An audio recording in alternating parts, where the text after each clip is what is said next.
шерсть, натуральная овечья шерсть я покупаю в Троицкой комфольной фабрике города Троицка. Она уже очищена, отмыта, окрашена и продается в магазинах для рукоделия. Мы с ребятами закупаем вот эту шерсть разных оттеночков и используем в своем творчестве.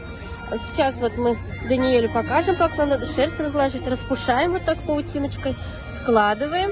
Да? Сейчас я тебе покажу, а потом ты дальше доделаешь. И вот у нас специальная игла для фелтинга называется, для сухого валяния. Но профессиональные художники-искусствоведы это называют иглопробивным качеством, потому что шерсть уходит и на основе. И если бы мы традиционно работали, это мокрое валяние. Вот здесь Даниэль сейчас доделает вот так иглой для фелтинга. Она имеет специальные зазубрины, которые спутывают волокна шерсти. И при сваливании шерстинки выходят сюда. Еще у нас вот есть примеры.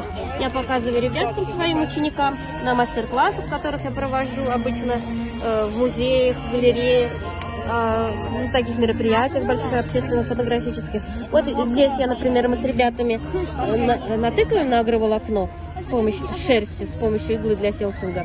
А здесь я вот уже традиционно вручную все складывала. Выложила раскладку шерсти, вот так она раскладывается, шерсть раскладывается. Потом мокренькими пальчиками и пульверизатором, ну и раньше просто водичкой, сложила такую руну.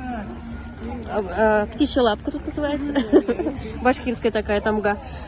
Разложила и потом с теплой водой, мылом заваляла ее. Вообще, когда мы большие полотна вот такие войлок валяем, бывают различные виды войлоковаляния. Это валивание на основе, когда одна основа, один цвет раскладывает другие цвета шерсти и вваливает. Бывает, когда разные полотна шерсти, вот как вот здесь, есть вот такой цвет марена и есть черный. Вот здесь мы видим, что нашито поверх. Это аппликация по войлоку.